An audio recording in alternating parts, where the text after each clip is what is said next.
Now, before we begin, thank you for being part of Mind-Bending Mysteries.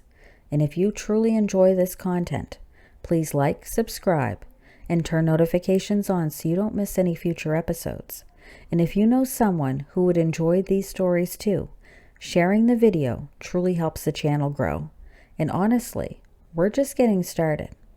Now, tonight's story begins with 5 friends. Young men excited for a basketball game, a normal evening, a familiar routine, and a future they were looking forward to.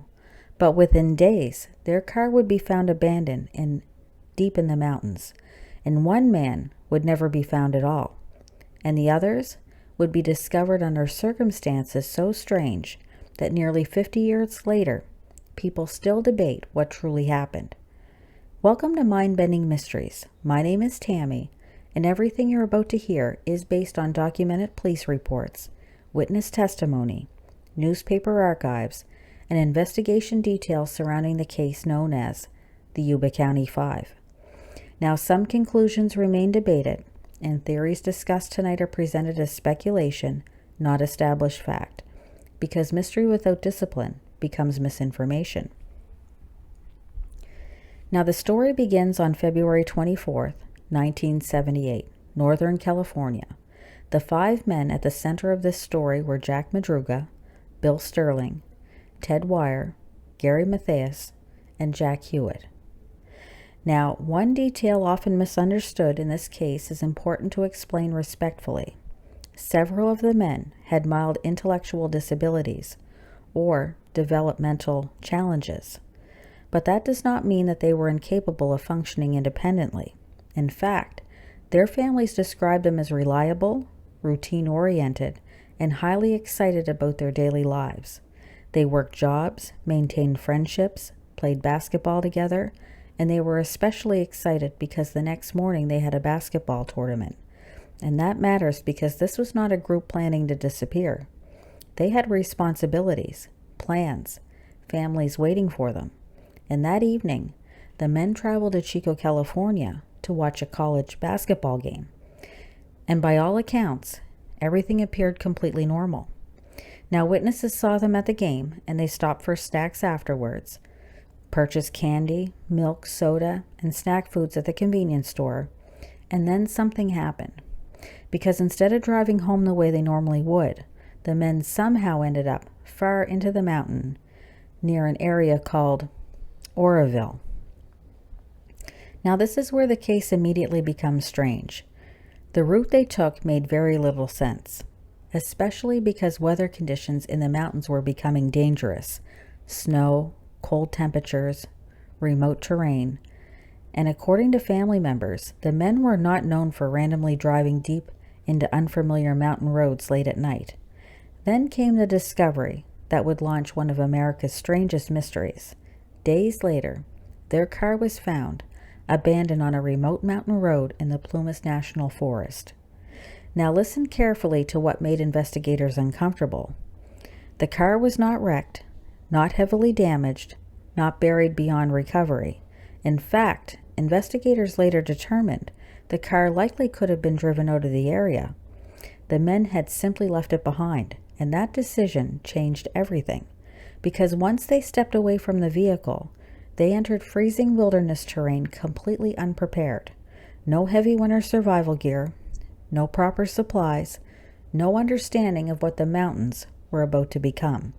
And yet, for reasons nobody fully understands, they walked away from safety. Now, search teams began combing the mountains. Then, months later, a disturbing discovery was made. Inside a Forest Service trailer, roughly 20 miles from the abandoned car, the body of Ted Wire was found.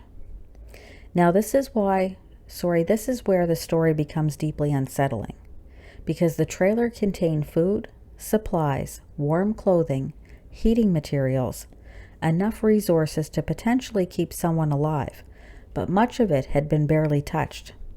And Ted's conditions suggested that he had survived inside that trailer for weeks after the others likely died. Now imagine that. Snow outside, isolation, darkness, no rescue coming, and one man slowly waiting in silence. Now, Ted had lost a tremendous amount of weight. His beard had grown heavily, and investigators believed he may have survived for as long as 8 to 13 weeks inside that trailer. Now, nearby, the remains of Jack Madruga and Bill Sterling were eventually discovered in the wilderness. Jack Hewitt's spine was later found separately. But one person remained missing, Gary Mathias. And to this day, no confirmed trace of Gary has ever been found.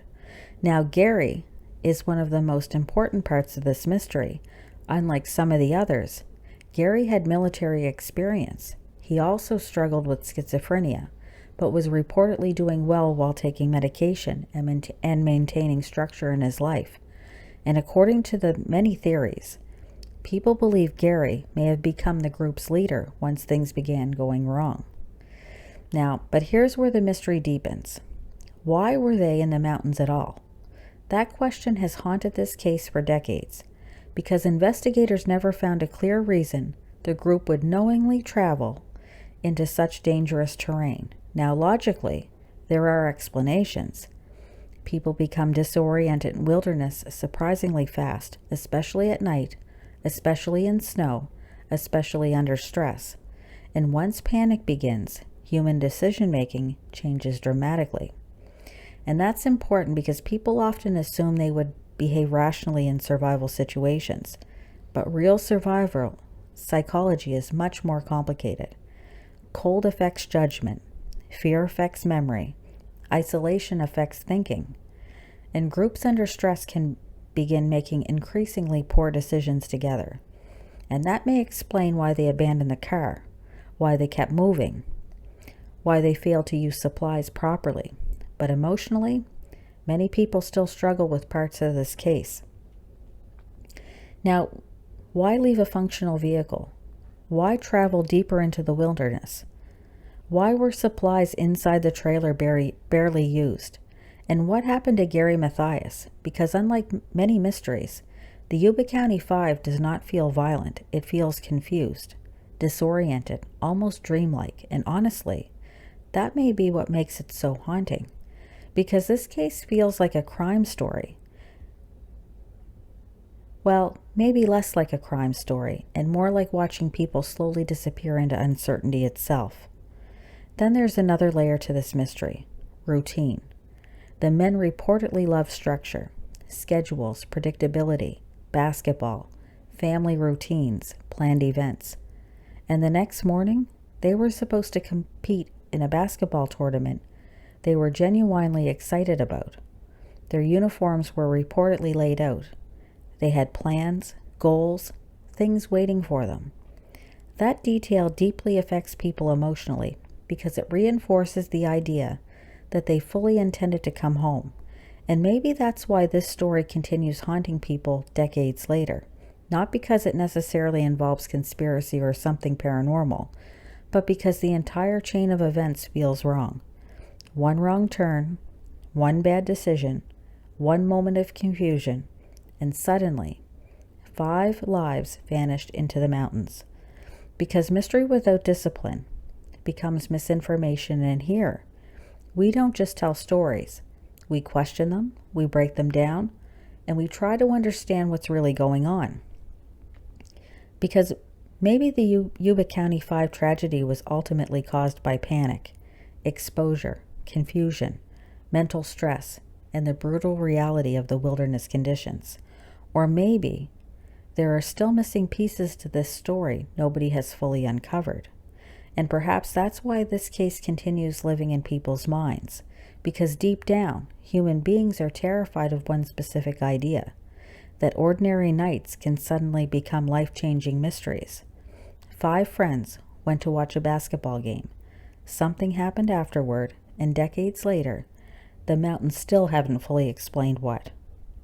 From my coast to yours, have a wonderful night.